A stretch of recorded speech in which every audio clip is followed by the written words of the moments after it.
Now, the war in Iran, it seems to me to give us another warning as well, Barnaby, and not just that we're too weak and too divided and we're too dependent on America for our defence.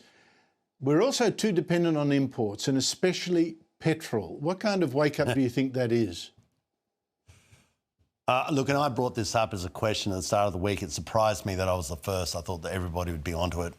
But, you know, we are now eating the bitter pill of climate policy, this insane idea that Australia, that building is going to change the weather. Good luck with that idea. They can't even change a tyre, most of them. But what we are seeing now is you're down to 2 oil refineries. The safeguard mechanism has been pushing these businesses out of business. And now even an essential part in the Australian farming sector, we are deficient in certain qualities of the soil, and we require urea to grow crops. And you know what we can't get now? They say they've got stockpiles of it.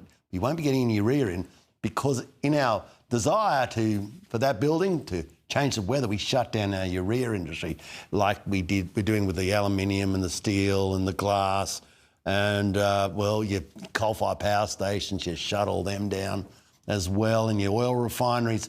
Well, you might have a bit of a trouble now getting something to eat because you'll have 2 problems.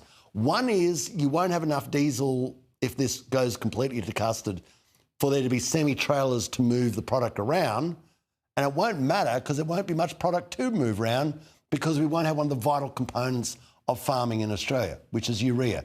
And we have done this to ourselves, and I don't know, they always come, oh, we'll sort of make a few changes and it'll get better. Get rid of your climate department, get rid of these crazy policies, just wipe them out. No more climate department, no more climate policy. Let's go back to common sense, rebuild our coal-fired power stations, get back our urea industry and make this nation strong, because you're dead right.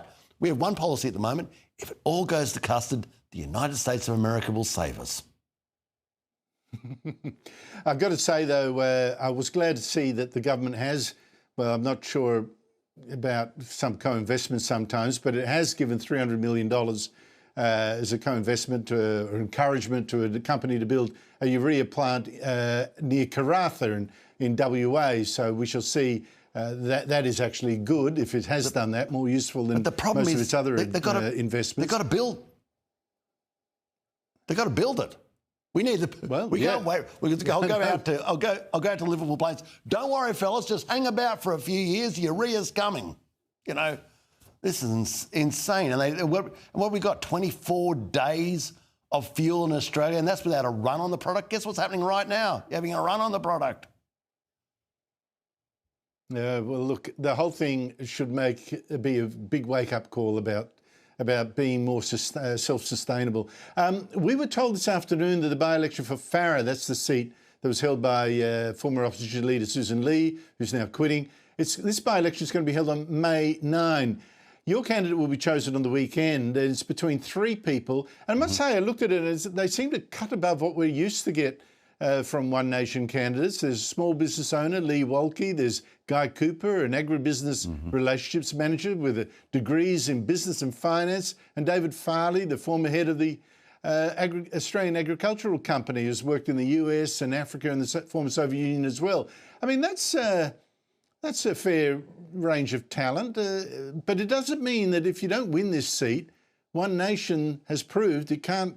You know, it can win the polls, but it can't win lower house seats in an election, that it's a bubble. Well, let's leave that up to the people of Farrer. I will be down there this weekend as part of that selection. And yeah, we're lucky. We've been blessed with some exceptional candidates.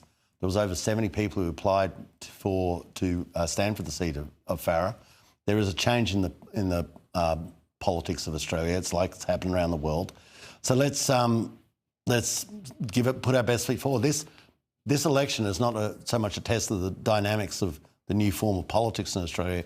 It's to find the best candidate to represent the people of Farrer in a competent and cogent way in Canberra. And what you have just explained there is we have an incredibly good suite of people to pick from, and that's going to get even stronger. We have other candidates coming forward, and in due course, when people see them, they will go, my gosh, that's top shelf. And that's what we want.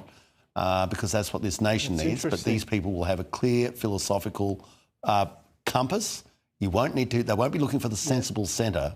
They'll just be sensible and be able to show you where sense lies. Well, Barnaby, to me, it's another sign of this One Nation surge that you get that range. Thank you so much for your time.